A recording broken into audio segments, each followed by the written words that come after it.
বন্ধুরা, কেমন আছেন সবাই? আশা করি খুব ভালো আছেন। আমিও খুব ভালো আছি। আজকে আমি বানাবো দই কাতলা। তো দই কাতলা মানেই হচ্ছে একটা বাঙালির জন্য আবেগ। এমনিতেই বলে মাছে ভাতে বাঙালি।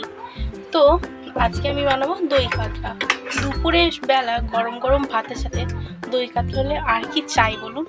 তো আজকে দই কাতলার জন্য কি কি উপকরণ লাগছে আপনাদের দেখিয়ে দিচ্ছি। লাগছে হচ্ছে পেঁয়াজ, আমি 4টে নিয়েছি, কাঁচা লঙ্কা, আদা রসুন গোটা 5-6 কোয়া আদা রসুন নিয়েছি, আর নিয়েছি কাজু কিশমিশ, এখানে হচ্ছে তেজপাতা, শুকনো লঙ্কা, গোটা গরম মশলা, এখানে আছে চাল মগজ পোস্ত, আর এখানে 1 বাটি টক দই।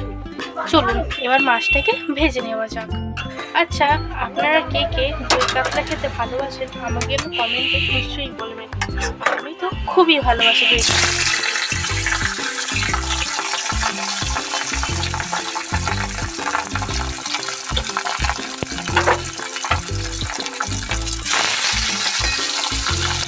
চলুন এদিকে মাছটা ভাজা হতে থাক, আর ওদিকে আমি পেস্ট বানিয়ে নিই মশলা। আমি প্রথমে পেঁয়াজটাকে বেটে নেব।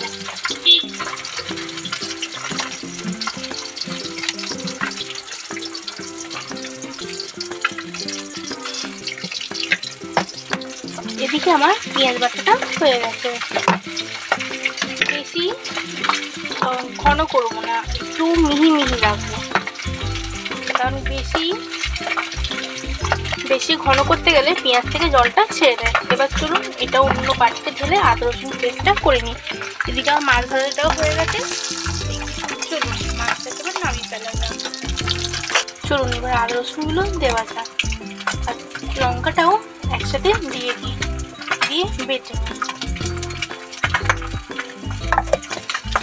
আমার আদা রসুন বাটাও রেডি। এবার এটাকে নাড়িয়ে দিয়ে চাল মগজ পোস্ত কাজু কিশমিশটা বেটে নেওয়া যাক। তাই পেঁয়াজের মধ্যে একেবারে দিয়ে দিয়েছি। এবার চলুন কাজু কিশমিশটা বেটে নেওয়া যাক।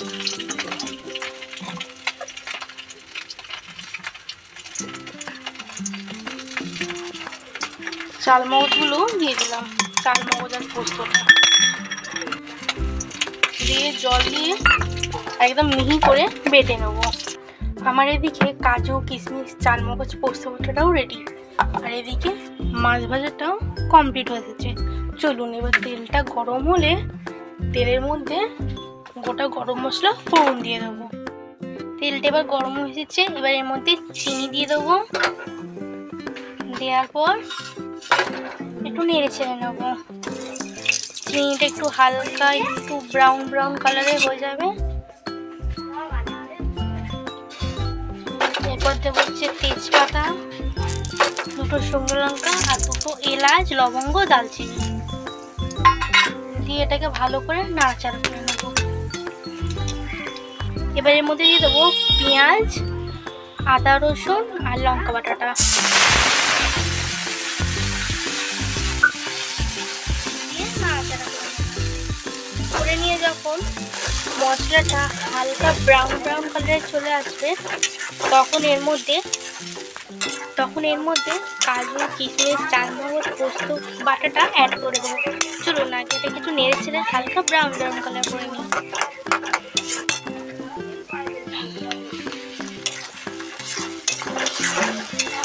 এর মধ্যে অ্যাড করে দেবো পরিমাণ মতো নুন আর একটু হলুদ গুঁড়ো।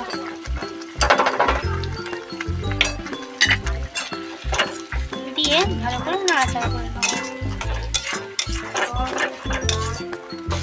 ভালো করে নেড়ে চেড়ে আমি মশলার জলটাকে শুকিয়ে নেব। দেখুন হালকা ব্রাউন ব্রাউন কালার চলে এসেছে। মশলার জলটা শুকিয়ে গেলে আমি এর মধ্যে কাজু কিশমিশ চাল মগজ পোস্ত বাটা অ্যাড করে নেব।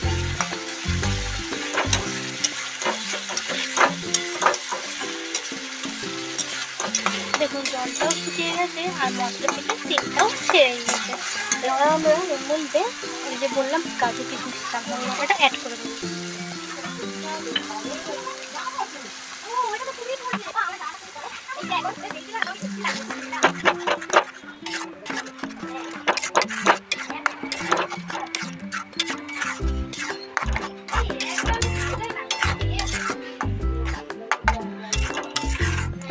দিয়ে ভালো করে নেড়ে চেড়ে এটাকেও হালকা শুকিয়ে নেব।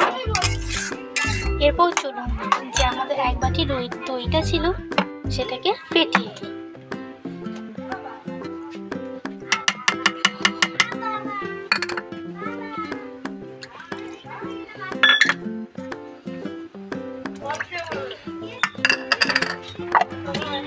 আমি দইটা ফেটিয়ে নিয়েছি।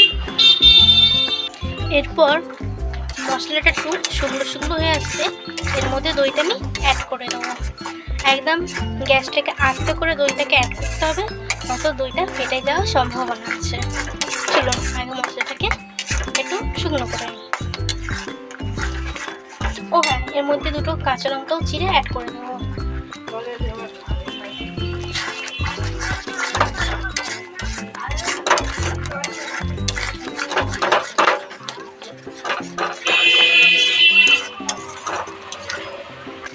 ও হ্যাঁ, এর মধ্যে আপনারা মাছ মশলাও ইউজ করতে পারেন। আমার কাছে মাছ মশলাটা ছিল না বলে আমি দিতে পারিনি। এবার চলুন মশলাটা শুকিয়ে এসেছে, এর মধ্যে আস্তে করে দইটা দিয়ে দিই। গ্যাসটা আস্তে করে দেবেন প্রথমে, হালকা হালকা করে দই দিয়ে একটু একটু করে নেড়ে নিতে হবে, নয়তো দইটা ফেটে যেতে পারে।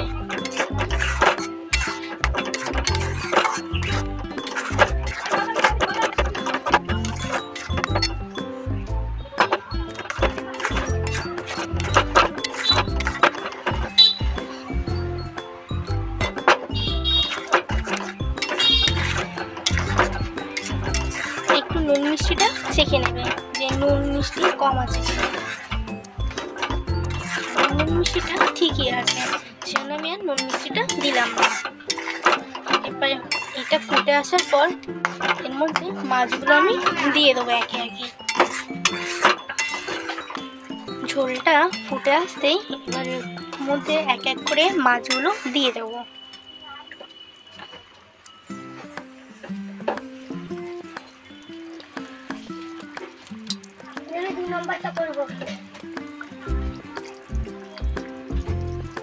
দিয়ে হালকা করে ফুটিয়ে নেব, যাতে মাছের ভেতর মশলাগুলো ভালোভাবে ঢুকে যায়। মাছটা ফুটে আসতে এর মধ্যে আমি একটু ঘি আর একটু গরম মশলা অ্যাড করে দেবো, এতে মাছের স্বাদটা আরও দ্বিগুণ হয়ে যায়। এবার ব্যাস নামিয়ে দেবো। উপর থেকে আমি আরেকটু গরম মশলা ছড়িয়ে দিলাম। কমেন্টে বলবেন কিন্তু কেমন হয়েছে, আর হ্যাঁ, লাইক কমেন্ট সাবস্ক্রাইব আর শেয়ার করতে ভুলবেন না। টাটা, আবার দেখা হবে কাল।